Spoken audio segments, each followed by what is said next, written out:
deals, doing all that kind of stuff. A month goes by, but bling, Podio says, hey, check out this deal called, we'll call him LeBron. So I call up LeBron, and I'm like, hey, you know, what's up with that deal, you know, we had in East Cobb, that 10 out of 10 school district. And he's like, he hasn't really inherited the property yet. And I was like, well, you told me a month out, you know, red flag number one. And I'm thinking, like, I don't have any control over this property. He's got his name on the contract. You know, he's got the contract. The only thing he doesn't have is access to a cash buyer. And I don't think he knows, never done a deal before, I don't think he knows how to deal with a cash buyer. So I'm like, we need to get this property in contract so I can show it to all my 700, maybe at this time I didn't have 700, but I had a bunch of cash buyers on my email list. So when you have a property, you want to show it to as many people as you can. The more people you show it to, the more it drums up the price. You know, they say, oh, he's got all these other cash buyers that see it. I want to make sure I get this excellent deal in this excellent neighborhood. And he said, no, I've got this, I went to this networking event last night where the people there, I'll say, they act like a jerk. They jerk people around. I'll let you know what you're talking about. Okay, all right, well, they're a bunch of jerks. Right? Because they stole my deal, right? And so he's like, I'm talking to this millionaire I met at this event. You know, he's a real jerk. He was telling me about everything, and we could sell it to him. And I'm like, was he gonna pay $1 million for it?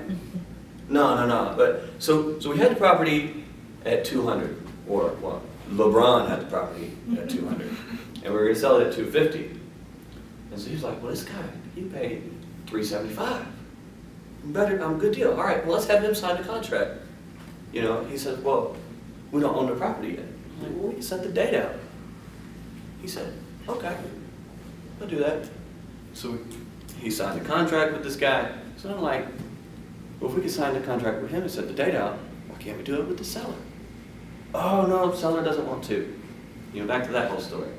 So it's I feel like I was on an episode of Cheaters. And I was about to have Joey Greco come out and, you know, all right, well, you know, we've got the cheater around the corner. Do you want to confront him? You know, and I'd be like, yeah, Joey Greco, let's do it. I got a baseball bat. You know, the rest will wind up on World Star. But a month later, he gives me a call out of the blue. He's like, yeah, the guy sold it to the neighbor. I'm like, well, how do you know?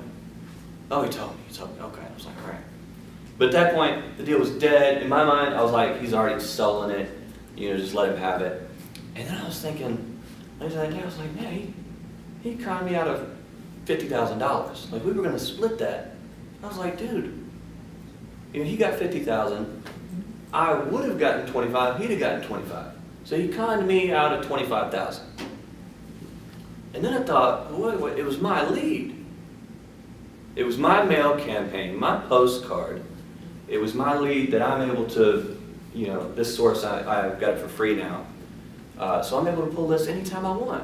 It was my lead, it was my jargon, it was my call center that asked the right questions to get the guy to say, yeah, I'll meet you there. The only thing he did was show up and sign a contract. I can do that. So he's never going to have access to that list, to those leads, ever again. Like, so he gave up $50,000 to not have, you know, passive income, as we say, earn passively, live passionately. Or I think I mixed that up. But like, who in here would take $50,000 now, as opposed to getting 25, let's say, thousand every year? Right? You want that passive money, you want that coming in every time. So I've been doing deals since then, and I make about $10,000 per deal, and I do 10 deals per month. So in like 6 months, I've already made more than he did. I don't know how much he made, you know, because the cash buyer probably said, well, hey, I'll pay you $40,000, cut him out of the deal, and I'll buy it.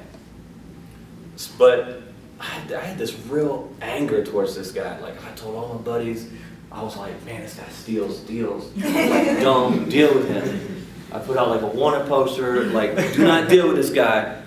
And this is like 5 people.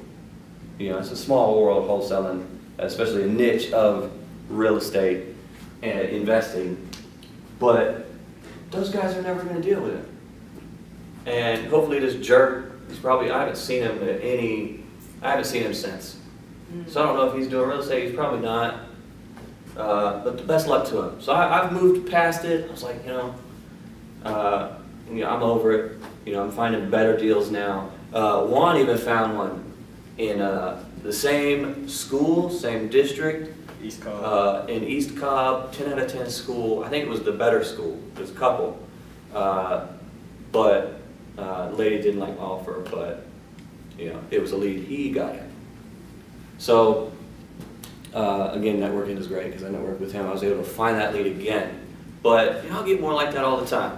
And I'm still getting in leads, from East Cobb. And I'm still going to work them. And I'll eventually get that 50,000. But I'm so angry with that. I'm so mad. Like, man, we could have had that money. We could have been rolling. And you had to take me out of the deal. But a buddy of mine, his dad, he said, don't learn from your mistakes. Learn from someone else's mistakes. So that's a mistake I did. And hopefully you can learn from it. And looking back, I would have, if I had to do it differently, I would have called the seller and said, hey, we're finding out, we're at the hospital, my wife's pregnant, we're finding out what the baby is, maybe we can do this tomorrow. And I'd meet him at like 7 a.m. the next day, before the sun comes up. I'd be like, all right, let's do it. And I'd get it under contract, and I'd make that money.